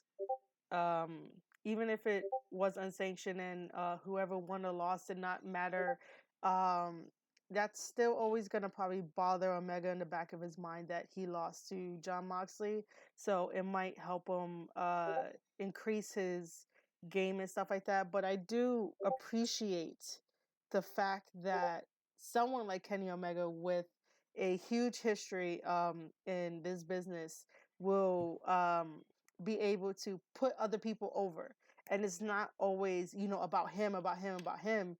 I totally appreciate that from him and from everyone else on AEW who wants to put other people over. So that way people on Twitter won't say, oh, these guys are always in it for themselves, they're always putting themselves over and stuff like that. Now, if the story makes sense to put yourself over, then do it. If it doesn't, no. But I highly appreciate that from all the performers.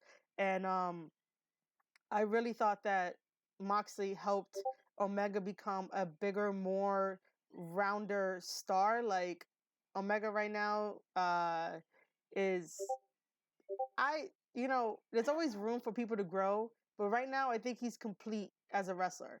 And then vice versa, Omega helped Moxley to get his name out there for someone like me to give him respect. Especially when I don't really understand Jon Moxley at all. I really don't. I would love to have a sit down conversation with this guy. I would love to have him on the podcast one day just to talk about life and talk about wrestling and all that. Like, I really want to get to know him. At this point, I kind of respect the guy, and that's all it is. I'm not going to say I'm his fan or anything, but I respect the guy. I respect for what he does and what this match actually did. If I was, the female version of Dave Messler, I'd probably give this match a 10. But I will give the match 4.5 stars. Epic, what do you give the match? I'm probably gonna give it just a generous 4. Generous 4. Cool, cool. Gia, what do you give it?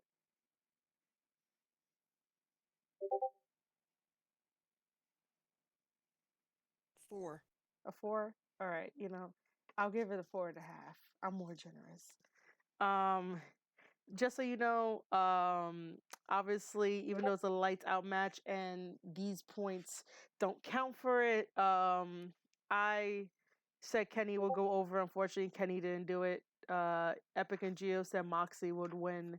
Overall, I thought Full Gear was a fantastic, solid pay-per-view.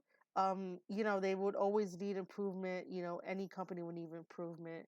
Um, you know, before I decided to stream the podcast, I did tell Epik that I had wanted to bring in one other person to talk about, and we're gonna quickly just talk about Seth Rollins.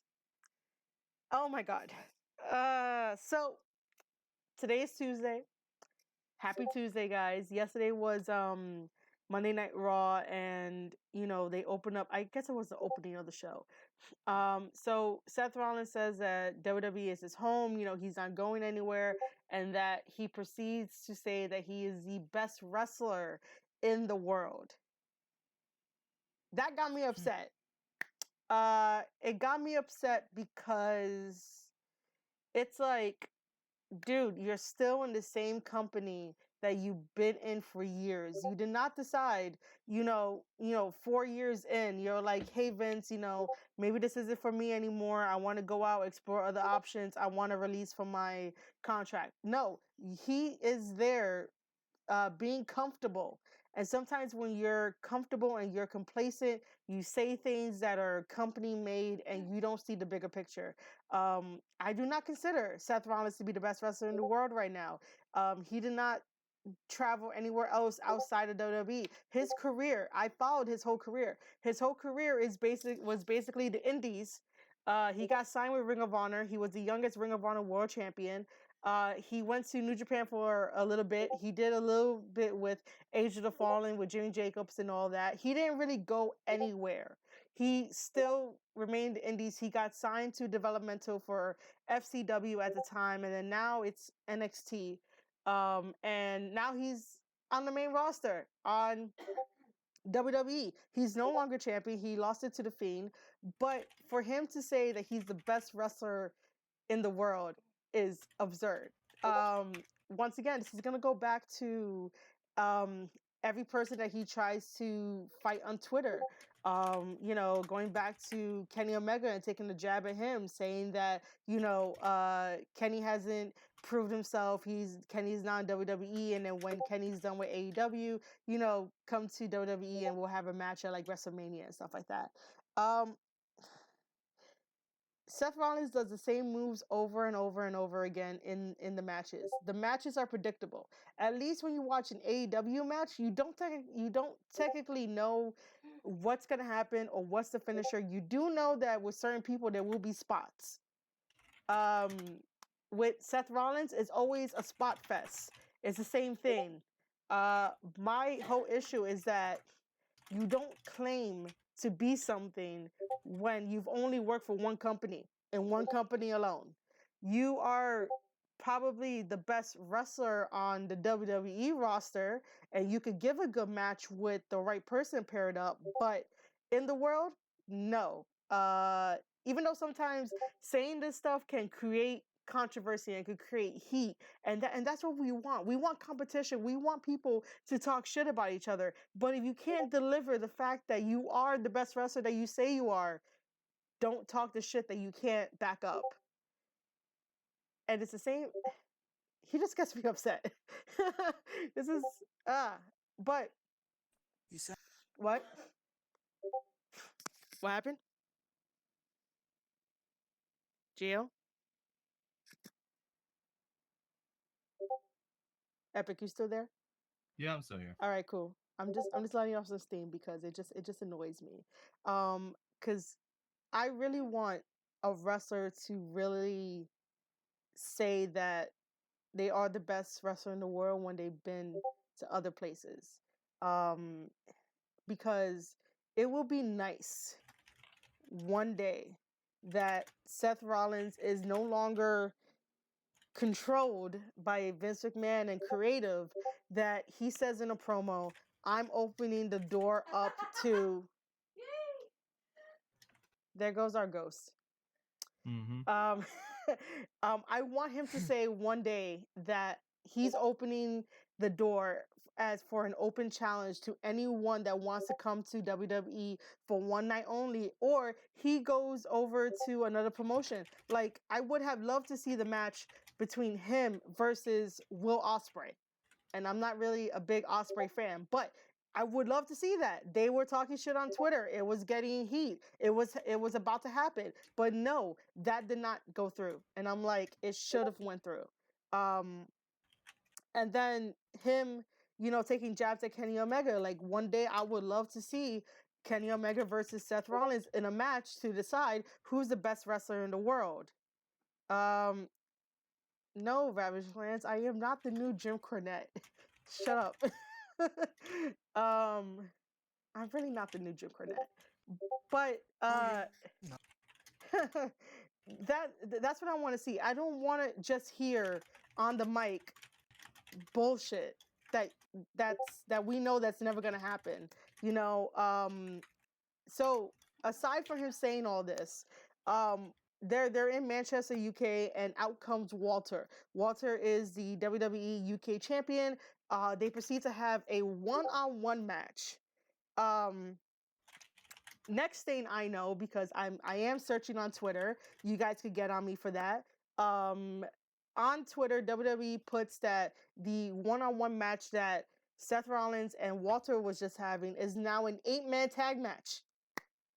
How does turning a singles match into an 8-man tag match help Seth Rollins' cause by saying he's the best wrestler in the world?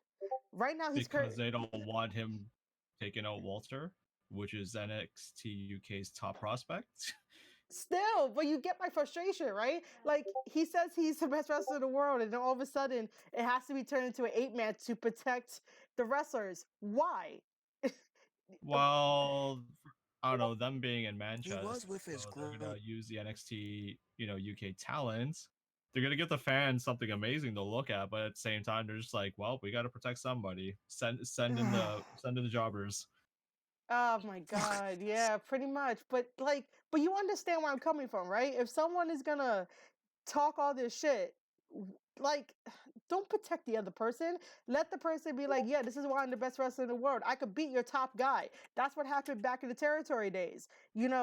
Why is it so, like, okay, so if Walter did get beat by Seth Rollins, do you think people will be upset?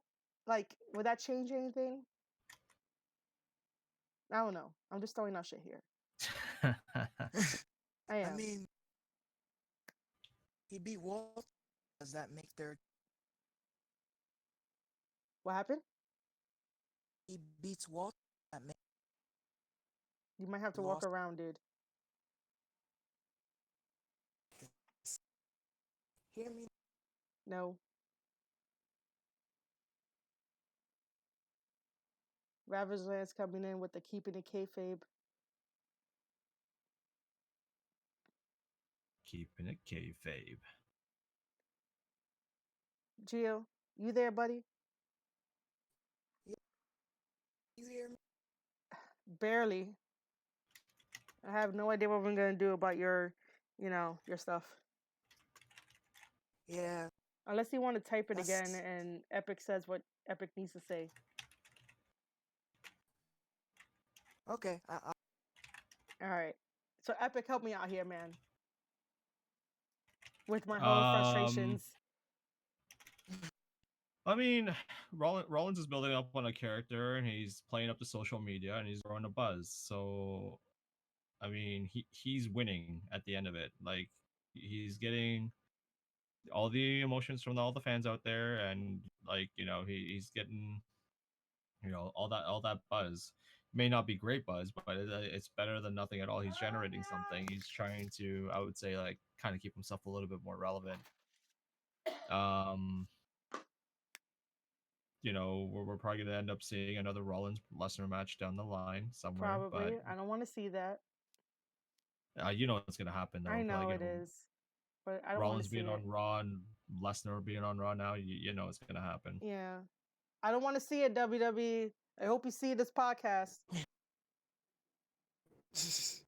But for what it is, though, I mean, Rollins can keep, shooting rainbows up his ass all he wants to stoke his ego or whatever. Like, at the end of the day, fans know what they want to see. Fans, know what they want.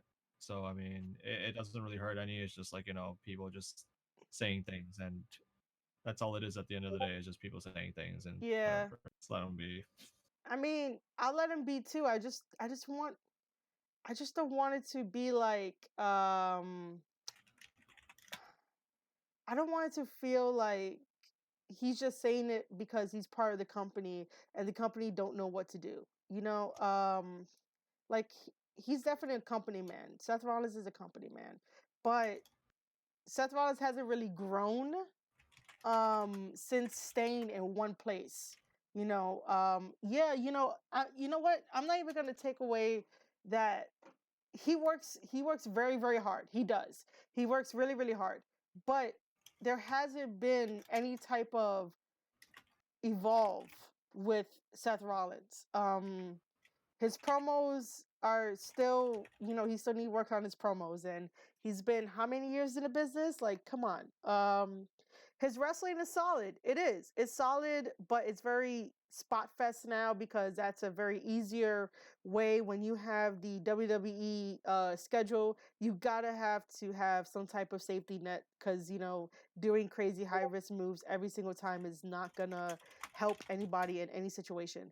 Um, I just wish he would stop playing himself because it's like, bro, you talk all this shit. I'm not believing one word you're saying. I can't get behind you as a champion or not even the champion. I just need Seth Rollins to reinvent himself, or Seth Rollins gets off of TV for a while to take a really extended break because I think he needs to find himself as a performer to be better. Especially if you want to try to carry the mantle of you stating you're the best wrestler in the world. Yeah, you need some time off and reinvent yourself. But I feel like he Oh, needs go to ahead. beat Shane McMahon for that stuff, though. Just saying. Okay, Just I got saying. that. I got that, even though I sort of cut you off. But yeah, yeah, see, this is why, like, I need you here to counteract what I say, Epic. I really do. I am the fiery one. This is like my huge ass passion. I love professional wrestling, so sometimes, I get like super passionate about this shit. So I need Epic to calm me down. I need Gio to calm me down as well, and even Alpha Russ. And no, I am not the new Jim Cornette. That'd be hilarious if people start that. That'd be hilarious. So Gio over here said, if the UK champion lose, does that hurt their champion? Kinda. It kinda does. But then again, that opens the doors to what they should have done in the beginning of this AEW versus WWE war. Yes, it's sort of a war. If Seth Rollins did beat the UK champion, it opens the door for Rollins to now explore the UK side of the WWE. So that way he could sort of claim that he's the best wrestler in the world. Your thoughts, Epic? Um, I feel like it's great in a way. Now would be the best time to do it because of Survivor Series, but I feel like if they keep doing this the way that at this point the way it is, then the brand splits and all that stuff is just really much all for nothing if they're gonna keep uh you know throwing superstars and shuffling them around still. After Survivor Series, build up your brands, build up whatever stars you have on each roster. Like there's absolutely no need, to kind of build up speculation at this point. Have like the fans go home happy, to seeing a one-off match between certain sets of superstars, whether win, lose, or draw. Just as long as like certain superstars don't get buried in the process. Because I felt like the moment that I saw was it Mark Andrews and Flash Morgan Webster against War Machine, I thought that was going to be a burial. Mm-hmm. But the two former NXT UK tag champions, high flyers, did get a great amount of offense in there up until I felt Mark Andrews fucked up, and Rowe was definitely not having it. Yeah. Like he just completely went off afterwards. Yeah, which by the way, I did not watch the full entire Raw. It was just, clips and pieces of Raw that I saw on Twitter. And then I'm just reacting to that. And all I wanted to do was just react to the Rollins thing. Um, our next podcast hopefully can be on a Thursday to talk about everything that we haven't talked about yet, like a full WWE thing, a full AEW, a full NWA type of stuff. We'll see. We'll keep you guys posted. Because Thursday is a weird day, especially since I work that day and we're not sure that we're gonna be working. Like it's a weird day. But that's just tentative. If not, it'll be again on a Tuesday or whenever I could work around my actual real life schedule. Um, I enjoyed episode 6 of this podcast. I enjoyed talking about the pay per view in full, giving you guys our opinions and stuff like that. I am so happy that Epik and Gio were able to join me. Any closing words from you guys? See you next episode. Okay. Hey. Smoke weed? No, I'm kidding. No. No, No. I'm just saying. I was saying, like, thank you guys again for tuning into another great podcast. Again, if you guys enjoyed everything that you guys liked here, support the channel, support the creators, support the individuals in the podcast. Again, we're open for criticism, so please, if you guys would love to in the chat state what it is we can improve on, whatever it is you want us to cover in future podcasts to come. um Hold on, I had a thought here. Okay. Criticisms and how should carry on certain types of topics or whatnot. Bye. uh Sorry, That man. was Like random. our freaking ghost. Yeah. But yes, I mean, anything that you guys would love to give us criticism on, positive and or negative, anything in between, guys, let us know. I mean, Mr. Emotional is in the chat right now. It's just saying, like, he's been listening the whole time, Oh, cool. throwing in his his 2 cents in the chat about certain it. And I mean, if it's something you guys would love to hear a lot more often, let us know, and then we'll try to make things happen with our really tight schedule. Yeah. Like right now, we're only trying to pump out maybe one episode per week so Yeah, far, pretty but much. depending on how things are Mm-hmm. progressive, sometimes Marie might always be pumping these things out every Tuesday. Some of us might not even be here all the time for that stuff. Um, but I mean, if you like certain individuals in the podcast, by all means, make your voices heard. And we're trying to reach out to other certain individuals as well, to be on these casts for different types of insight for us to gain experience through them as well. So I mean, we're working on different types of